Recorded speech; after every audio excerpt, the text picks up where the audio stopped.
Today, I am talking about motherhood and eczema from pregnancy to parenting. And we're thinking about skin health, not only for our kids, but also for ourselves. And I want to wish every mother out there a happy belated Mother's Day. Us mothers, we do take a brunt of the responsibility. And of course, fathers do as well, too. But this week, we're focusing on mothers since it's Mother's Day. And a lot of us mothers, we do take the burden of our kids and what they're going through, especially when they have eczema.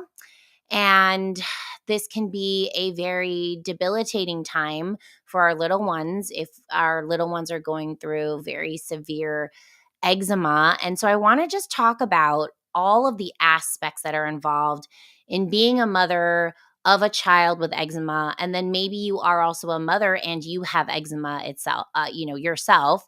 And that's another conversation as well, too, that we can also throw into the mix here.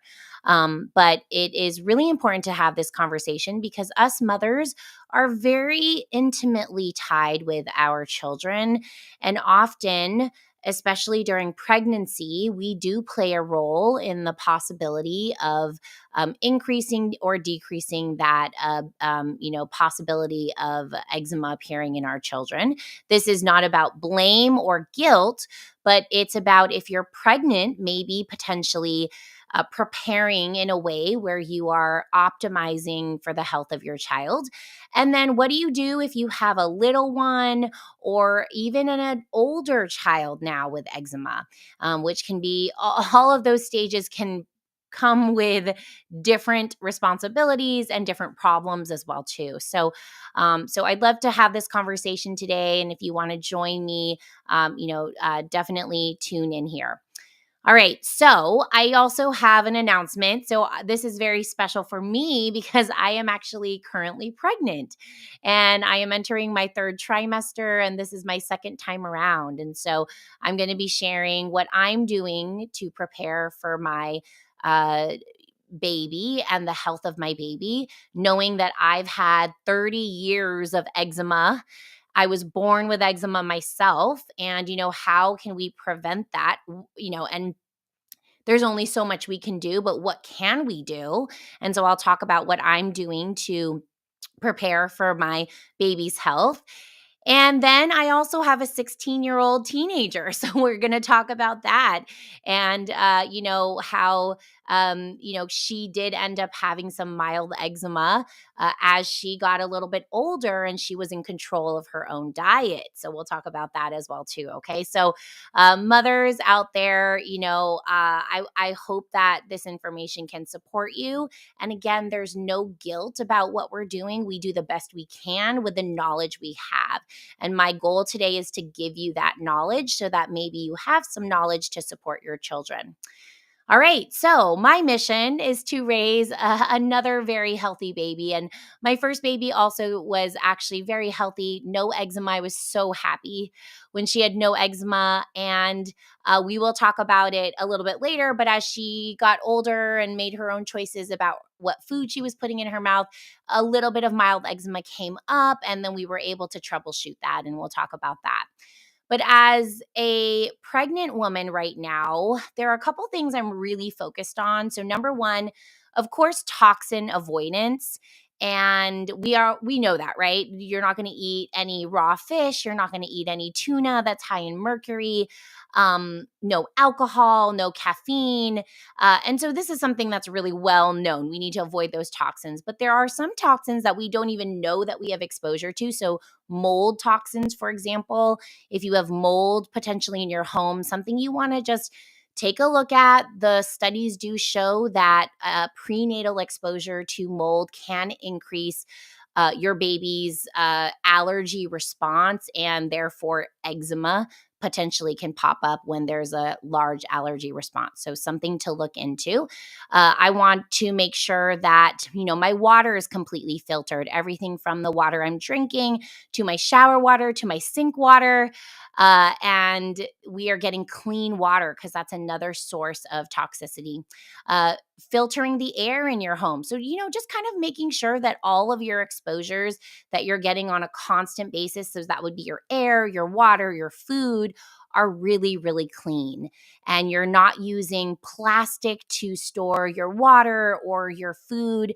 All of this is really important, not only for now during the pregnancy, but if you are planning to get pregnant for fertility reasons, and then also after the baby's born, so that the baby is also not getting these exposures now. So if you haven't thought about it already and you're pregnant, this is an important thing to start thinking about. The next thing is microbiome. So, what we're really learning with eczema is the microbiome is so important. As the mother carrying this child, your microbiome is really important because as that baby goes through the vaginal canal, that baby's going to get your microbiome. And that's really going to be a large part of your baby's microbiome. So, we want to start that baby off with a really great microbiome. And so we want to do a lot of fiber rich foods, probiotic, prebiotic rich foods in terms of diet. And, that can be really important. Not eating too much sugar, not eating too much processed food, which will feed those bad bacteria that we don't want in the system. Now, this is important for a couple of reasons, not only because that baby's coming through that vaginal canal, but number two, there's something called GBS or group beta strep that our doctors will check for in our third trimester. And if we are positive for that, they're going to want to give us antibiotics. So we need to prepare for this throughout the pregnancy, even prior to the pregnancy, by just making sure we have a really good microbiome. And that could be also adding potential supplements like oral probiotics or even vaginal probiotics if you're really worried about it and you really want to just do everything you can to make sure you're GBS negative. We do want to optimize for that vaginal delivery. And of course, I'm not saying that anybody who had a C-section, there are reasons we have to go into C-section, but we do want to prepare as much as possible to have a vaginal delivery if we can. And a big reason for that is because the baby is going to get the microbiome through the vaginal canal. And then if you are doing a C-section, often, there could be antibiotics that are given where the baby will have exposure there to the antibiotics, and then the microbiome will be affected as well. So we do want to optimize for that vaginal delivery if possible. And we want to work on our stress levels because we are also seeing that when mom is stressed, that can lead to complications in the pregnancy. It can lead to complications in the labor and delivery. It can lead to, changes even to your microbiome. So stress regulation, very important. And finally, you got to move your body and you got to get some really good sleep. So we just need to be really taking care of ourselves during the pregnancy. But there are really some specifics here that are really important specifically to prevent or at least optimize for the healthiest possible microbiome and the healthiest possible system for our babies, so that if we do have a genetic predisposition to eczema, which likely I do, that we are really giving our child the best possible scenario, because a lot of chronic disease and chronic inflammatory diseases, we see that maybe 30% of that is genetic, but 70% of it is typically things you are doing in your life, exposures, food, toxin, etc., that might be triggering some of these inflammatory responses. So there's so much we can do, and we need to start thinking about it before our babies are born. Okay. Now, my first child is now 16 years old. And I do think that raising her has been a lesson in myself letting go and trusting the process and trusting what I've built there. I did start her life off really giving her very healthy food, clean food plates, which are colorful vegetables, high protein, and really avoiding a lot of those inflammatory foods in our diet. And unfortunately, as time goes on, of course, your child grows up, your child starts to make her own decisions. And then we start to maybe see some things happen. And for my daughter, we did start to see some inflammatory things come up, such as mild eczema on her neck that she started to get. And, we talked about it, and I did some testing. I did some testing food sensitivity testing to reveal that there were some foods that she should be avoiding. And we ran some other tests to just kind of understand her health a little bit more.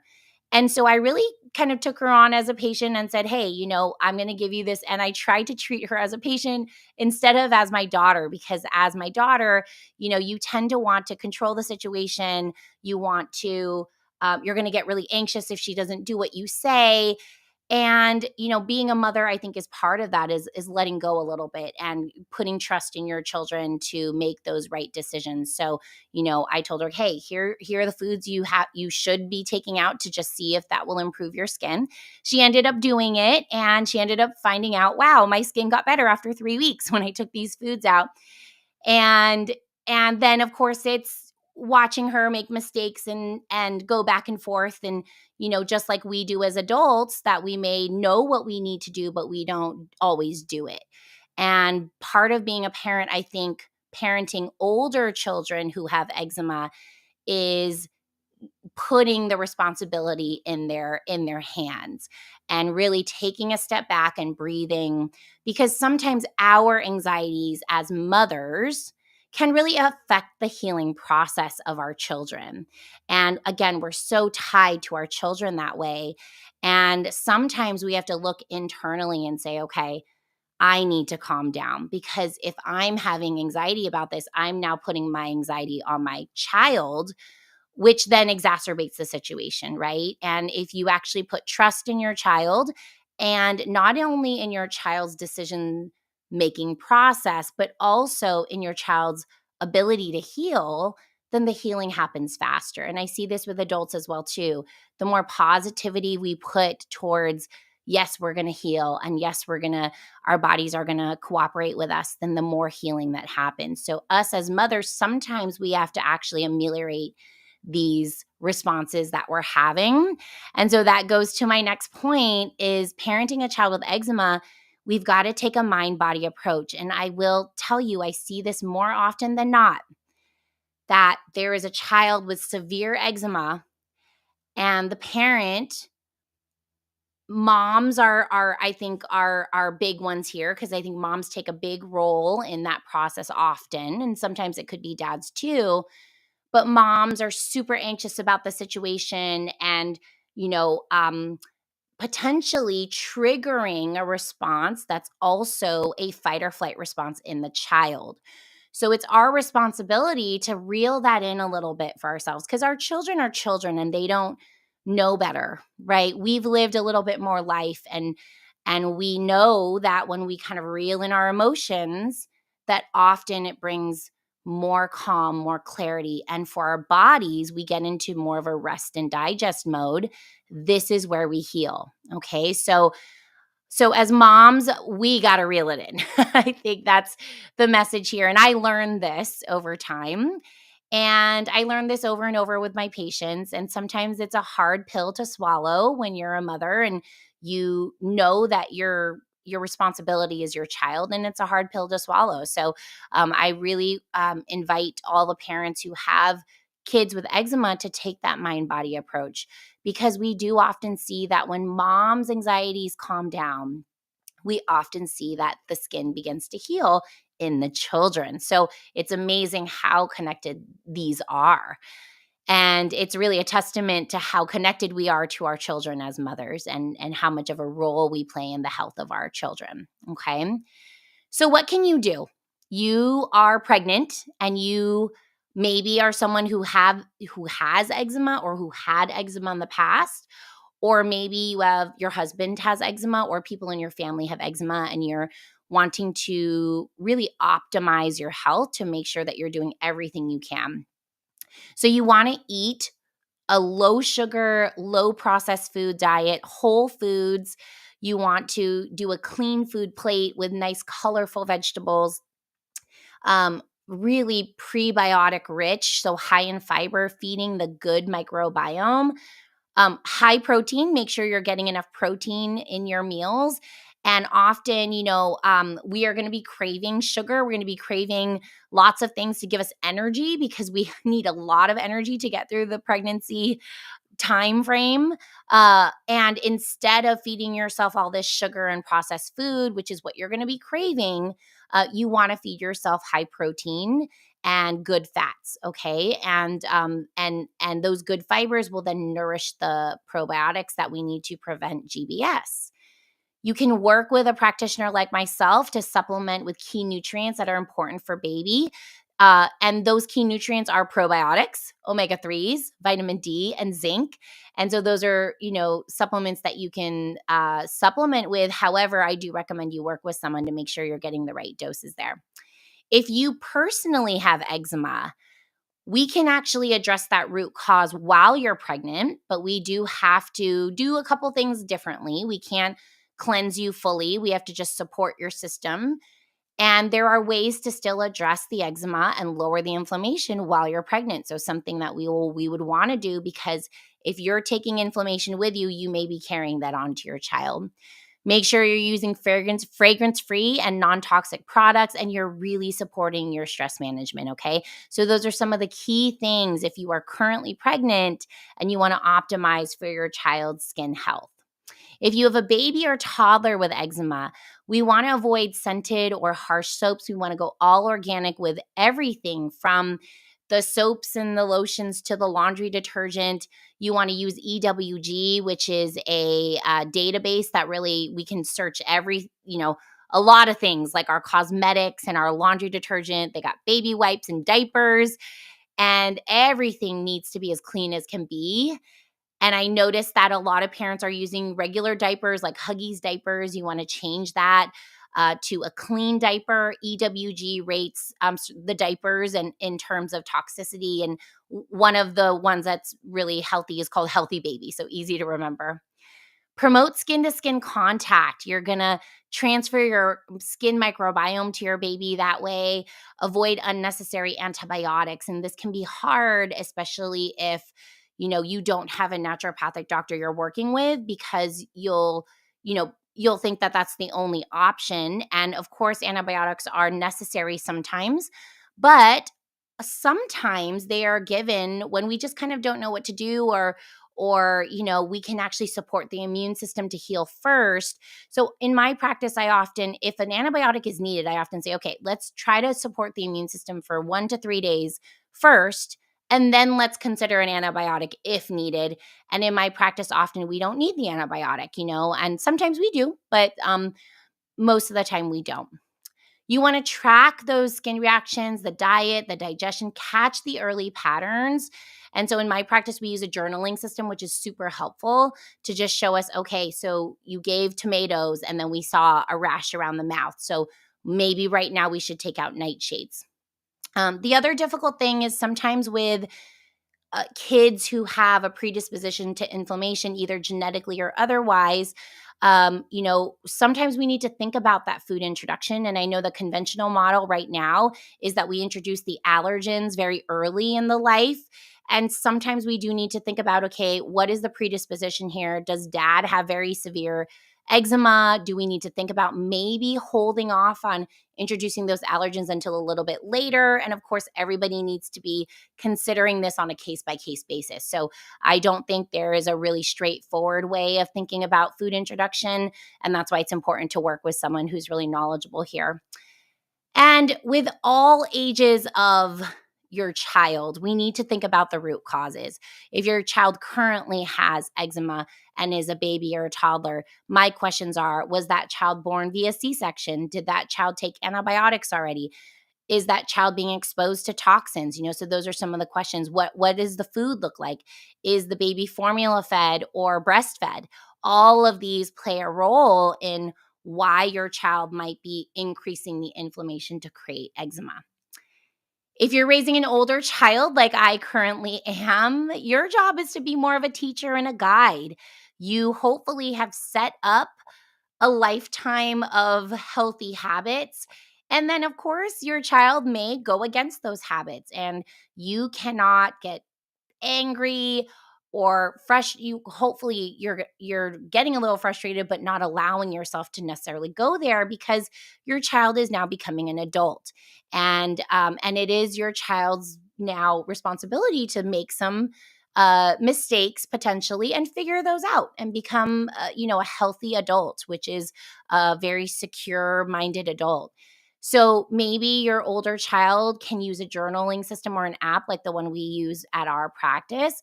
You want to help them discover those healthy choices. You want to have those healthy choices being made yourself so that you are modeling this for them. At home, you're cooking really clean and whole food. You are supporting your own stress management so that they see this, and you are then transferring this onto them, and they are now doing a healthy version of support for their own stress management. And then, of course, always uncovering and treating the root cause as well. With older children, we might need to think about hormones. There could be hormone imbalance now that we have puberty happening. And then, of course, I think a big one is the diet and how toxic sometimes the diet gets when we just decide to eat whatever we want. And as children, sometimes we don't have those stop mechanisms. So that is one thing for us as parents, is to teach and guide our kids, like, okay, what is the stop mechanism here? I'm going to stop when I'm full. I'm going to try to eat colorful foods. I'm going to try to avoid, high sugar foods and processed foods and things like that. And, what is a clean food plate? I keep referring to it, but half of your plate, I love non-starchy, colorful carbs. And these are your vegetables, basically. So we got our greens and our reds and our tomatoes and our carrots and, all of the beautiful colors. And this is the rainbow side of the plate. And then we have a good amount of protein. 30% of your plate is filled with good protein. So high omega-3 fish is really awesome here. Great for brain and great for skin. And then we have some good fat. 10 to 30% is good fat, like avocados, nuts and seeds, coconut oil, and the omega-3s in your fish. And then depending on what you're dealing with, we're having 0 to 20% of starchy carbs. With eczema, sometimes starchy carbs is something we do have to play around with. If you're having eczema that has a root cause of yeast or bacteria, then we may need to actually lower that for a certain period of time. But for the general population, general person, we can have our plate filled with about 20% of starchy carbs. This would be things like fruit, grains, winter squashes, and root veggies, okay? So what I want you to know is you're not alone. I'm going through this process too, as a pregnant mother, as a mother of a teen, and I personally had eczema, so I have those similar fears that my child is going to have eczema, and what am I doing to prevent there? And so, it's not your fault. I think one thing that it can feel like when I'm saying all this is, oh, it's my fault. I'm the one who caused the eczema. And often, no, it's not your fault. Sometimes genetics is playing a role. Often our environment is playing a role. And often it's society. Today's world is just toxic. And even our conventional medical model is more of, instead of educating us how to be clean for our kids, it's just kind of silencing the symptoms. And so mama, it is not your fault. And what my goal is to educate you so that you can start taking control. And then you are also learning where you give up control in certain places, especially with those older children. Okay. So I hope that this all helps. And I know that it can be very difficult to be a mom with a kid with eczema, and to see your child suffer, all the time, scratching and just so uncomfortable. It can be so difficult. So I am here for you. This community is here for you. And if you need any support, please, please reach out. Now, mama, if you have eczema yourself, this can also be difficult, right? You have eczema, maybe your kids don't have eczema, but you're dealing with it. And you not only need to now deal with the eczema, but you also have to deal with your children and taking care of your children. What I will say is that age-old advice of put your mask on before you put your kids' masks on. Let's figure out what's going on with your eczema, get to the root cause of your eczema, give yourself the time to heal, because you will then be a stronger mother if you are then able to really heal from the inside out and then be there for your children. Okay. So I know that's also difficult when we moms have eczema. All right. If you are interested in doing a one-on-one consultation, I do have a Mother's Day special going on until Sunday, May 18th, and it's $20 off our consultation. You can use the code MOMSKIN. If you don't feel like you've gotten some answers about the root cause of your eczema, you can ask for your money back as well, okay? DM me if you want any free resources. We've got a free eczema assessment. We've got a free eczema relief guide. And so just DM me and I'm happy to send those to you, okay? So today's topic, we are talking about motherhood and eczema, and I would love to open it up to questions now. So if you are here and you've got any questions, please go ahead and type them into the chat box, and I'm very happy to answer those questions. So go ahead and type into the chat box, and I will check right now if we got any questions. All right, let's see. Okay. Well, I don't know if I see any questions coming in. Please go ahead and type them into the chat box if you do have any.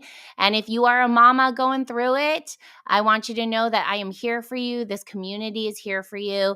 If you have any questions, please reach out, DM me. I'm happy to support you through this. I know what this is like as a child who had eczema, as a mother with a child who had some mild eczema, and now as a pregnant woman who has certain fears that my baby will come out with eczema too. So, I am with you on this journey. I am a mother myself, and so I am absolutely happy to support you in this journey. Okay. So if you have any questions, again, go ahead and type into the chat box now. I'm happy to answer those. Otherwise, just DM me and I'm happy to answer any and all questions via DM as well. Okay. All right. Let's see. Do we have any questions coming through? I don't see any coming through. So, all right, everyone, have a great Thursday and a great weekend. And I hope everyone had a beautiful Mother's Day. All right. Bye, everybody.